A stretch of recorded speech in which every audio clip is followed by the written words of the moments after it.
I have something that a listener, Chris Schumann, from Beech Grove, Indiana, sent to us. It was posted apparently on Reddit. It is a letter from the State of Indiana Athletic Commission, September 9th, 1974, to Governor Otis Bowen, MD, from Mr. Richard E. Bosung, the chairman of the State Athletic Commission. The subject, complaint letters involving brutality in professional wrestling. The official comment, 1, a special meeting will be held with all referees to upgrade their knowledge and understanding of rules. Emphasis will be placed on the enforcement against the use of salt, fire, tongue depressors, and any foreign material. 2, members of the commission will be in attendance at as many shows as possible to evaluate referees and attempt to correct any errors in their judgment. We have an unofficial comment from the governor's personal file. In the years I have been associated with the wrestling shows in this state, the most serious injury was when one of the wrestlers slipped outside of the ring on a wet spot on the floor. While the events in these letters do happen, all those concerned with the event know what they are doing and how to react to each situation.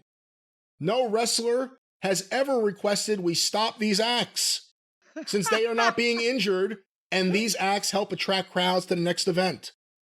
I was concerned when I first saw the fire being used. I did meet with the wrestler who uses it, and he showed me how it is used. He has used this gimmick, in quotes, for the past 13 years in many states, and no injury has resulted. Trying to define the very thin line between what is permitted and what isn't is most difficult. The members of the commission will work with the wrestlers to keep violence to a minimum. Sincerely, Richard E. Bosung, Chairman. And we obviously, the guy that they're talking about, since this letter was written in 1974 and 13 years with the fire, was the Sheik. And in Indiana, I mean, was he working? Yeah. Well, but here's the thing.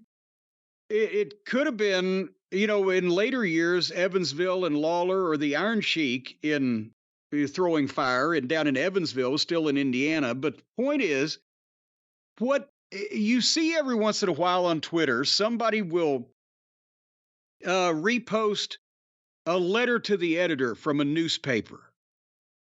And usually it was from the 50s or 60s and 70s. There was a number of them. One here in the newspaper in the Courier-Journal, this woman wrote about the barbaric actions of the heels at the convention center wrestling matches that Jerry Jarrett actually wrote a response to. And I have a copy of it, defending the business. But somebody would get upset. Well, Saul Weingroff used a fireball to, because Saul used to throw fire as manager of the Von Brauners out of his cane. Or the Sheik would throw a fireball. Or Dr. Ken Ramey used ether to drug this poor innocent wrestler, and my children were watching on TV. Or the tongue depressor was another thing that Ken Ramey used to do. He'd have it in his medical bag.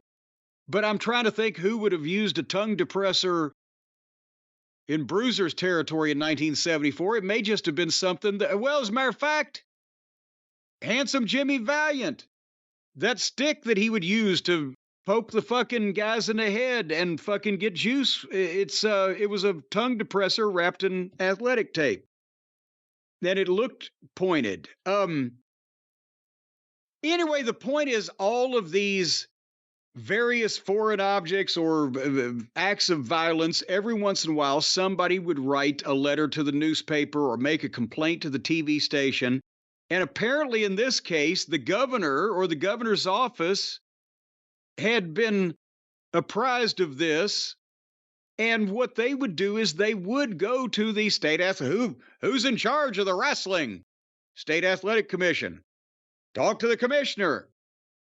And then the commissioner has to write a letter to the governor. Now, the governor of the state of Indiana at that point in time, and probably right now to this day, probably doesn't give a shit about wrestling or even is smart to the business or how it's done or what goes on. But the commissioner, especially at the state level, the head guy, in those days, Bruiser and Snyder were obviously they were careful with who they confided in.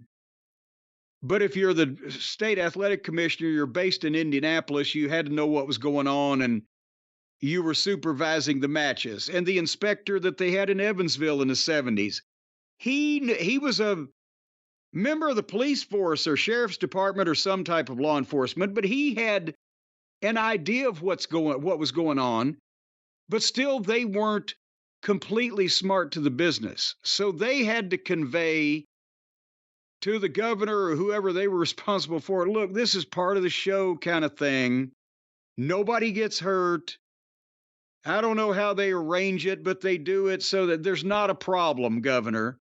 It's some fucking blue-haired old lady or some, preacher at a goddamn church somewhere, or somebody's upset, but there's not a problem with this. I'd tell you if there was. That's the kind of, and the commissioner does not want to, because he doesn't know where that letter's going.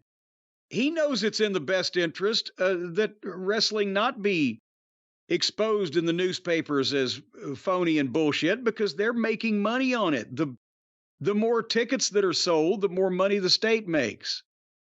So they were wanting to regulate, get their license fees, get their, the doctor take the blood pressure, and then basically, as long as there's not a goddamn issue that people could be raising a legitimate concern, conduct your business, do what you want, and pay us. That's what what you hoped for in a commission. And back in the days of the territories when they were that strong, that's usually what you had. And then you had every once in a while a crazy commission like Oregon that wanted to just shut that shit down, or the guy in Kentucky, Fred Lamson, gets appointed commissioner, doesn't know what the fuck's going on with wrestling and drives everybody crazy. But most of the time, the commissions were like, don't cause fucking problems for us and pay your fucking taxes and you're fine. The special meeting to help the referees upgrade their knowledge and understanding of rules with enforcement against salt, fire, tongue depressors, and other foreign material. How did that meeting go? And salt was Mitsu Arakawa was a top heel for Bruiser at that point in time, and he threw salt. How are you going to train those referees? What was this meeting? And if the athletic commission is at the meeting, are you putting on a show for them? I mean, is this a work? No, because here's the thing. The governor ain't going to go to a goddamn training session for pro wrestling referees. The training session probably was when the fucking commissioner went to the next show at the Expo Center in Indianapolis. He said, get all the referees together. All right, just watch out. Keep it. Don't fucking let people get too upset. All right. That type of thing. And Evansville was a different territory. That was, at that time, that was Jerry Jarrett's crew coming from Tennessee. And maybe they sent a memo to the inspector down in Evansville. Yeah, tell the referees to watch this kind of shit. But again, if you told the governor of the state of Indiana, well, it's a different crew in Evansville, we'll have to go down and tell them separately. He'd go, different crew? It's all the same state. They didn't know. So this was probably, okay, we'll take care of it. And nothing changed.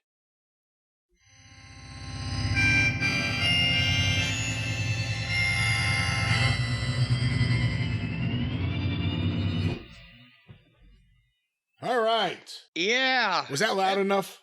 At time travel, it sounded like Drew McIntyre at a Grateful Dead concert. All right, well, stay tuned for that artwork. If his bagpipes were half deflated. Oh, so he's playing with the Grateful Dead, not that he's in the stands watching the Grateful Dead. I don't have any idea what his personal relationship is with the Grateful Dead, but we had to take a brief break, which gave you an opportunity to time travel and use that machinery that you use. But Brian, here's the thing. Have you ever thought about the one thing you got to take with you when you time travel? What's the one thing you got to take with you when you time travel? Clean underwear. Oh, good. If you're going back to the 1700s, they never washed their underwear. Penicillin. No.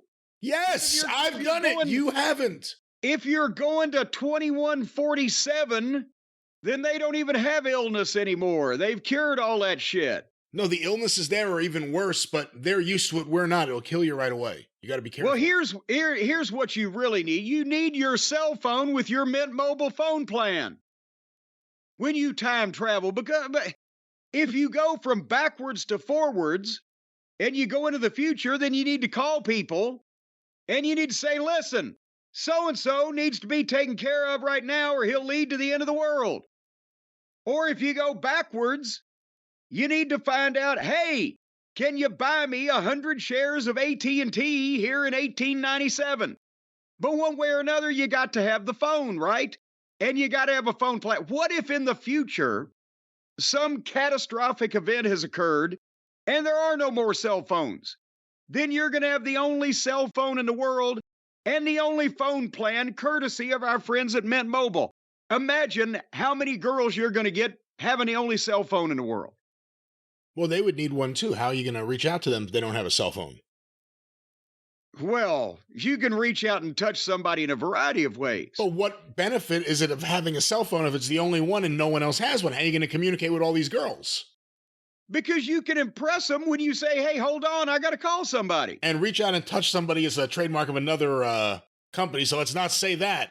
Well, they're going to be out of business by then. See, we're talking about it way in the future when the only ones around are Mint Mobile and you with your Mint Mobile cell phone plan for $15 a month. We're not allowed to make stock predictions, and you know that. Well, imagine, if $15 a month is cheap now, imagine if you travel in the future, how much cheaper it's going to be. So start saving your money now for the future by getting the Mint Mobile phone plan for $15 a month when you get the 3-month plan, which of course works out to $45. Unlimited talk, text, and data, and unlimited amounts of impressing of the women in some futuristic post-apocalyptic society where you're the only one with a communicator. Imagine when you take their picture, they'll believe you captured their soul. And you can take pictures because you get unlimited data. The nation's largest 5G network. That means it's still going to be around in the future. They're building this thing to last. Ryan Reynolds has been out there himself climbing those fucking towers, shaking on them. That's not how it works. As the superhero Deadspin. Deadpool, apparently. Whatever. I screwed that up, and I am a fan of X-Men and everything. And yeah, Deadspin. But well, see, but one way or another, you can't screw up these Mint Mobile phone plans. And he's been out there trying. No, he's not trying. You just said the opposite. Now you're saying he's trying. He's trying to help everyone. He's trying. He's trying to find weak spots. He's trying to find the chink in the armor. He can't do it. Even a superhero cannot find the flaws in the Mint Mobile, unlimited, high-speed, premium, gourmet phone plot that they've got It's going not a on. plot. It's not a plot. It's They've not a got plot. it all figured out, I'm telling you. There's even alternate plots, just in case the first one doesn't work out, so your call will not be dropped. If it has to be smuggled onto a fucking steamer on its way to Taiwan, or if it has to be stashed in the cargo hold of a jet bound for Bolivia, one way or another, they got your call figured out. It's not a plot. It's a plan. Maybe the plan for you if you need a good hook up right now. Hook up right now. You can even use your own phone. You can use the phone for those kind of things too. We're not ones to judge your moral character. But right now, you can get this new customer offer in your 3-month unlimited wireless plan for just $15 a month by going to our friends at mintmobile.com/JCE. Mintmobile.com/JCE. That's the important part. I figure into this heavily. And as a matter of fact, are they giving me a kickback? Do I get like $1.50 a month? No. Well, goddammit, in that case, I may change my mind. No, it's still a great phone plan. It's a great phone plan. It's a plot. So cut your wireless bill right now to $15 a month at mintmobile.com/JCE. The $45 upfront payment is required, which equals $15 a month for 3 months, and it's new customers on the first 3-month plan only. Speeds may be slower, above 40 GB on unlimited plan. Well, if they're above a certain amount, how can it slow? I don't know how that math works. Additional taxes, fees, and restrictions apply depending on who you are and where you live. You can see Mint Mobile for details and they'll fill you in. That's right. Once again, what's that promo code, Jim? JCE. Well, you don't have to say it like you're upset. You can't retain that simple bit of information. JCE. JCE. Say like we can start a chant. All right. JCE. Well, you can chant. The plan is Mint Mobile and the promo code is JCE. Mintmobile.com. What about it? Could we sing it? Mintmobile.com. How would they sing that in the arenas? Could we just start having people in the arenas on TV sing mintmobile.com?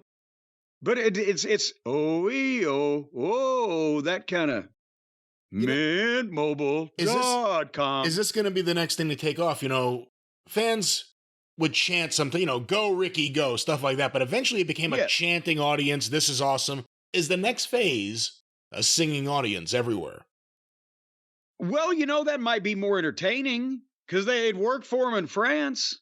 They may be trendsetters. The French have always been the trendsetters for all of the hotsy-totsy, hoity-toity fashion and things and the gourmet cooking. So now they're, singing crowds.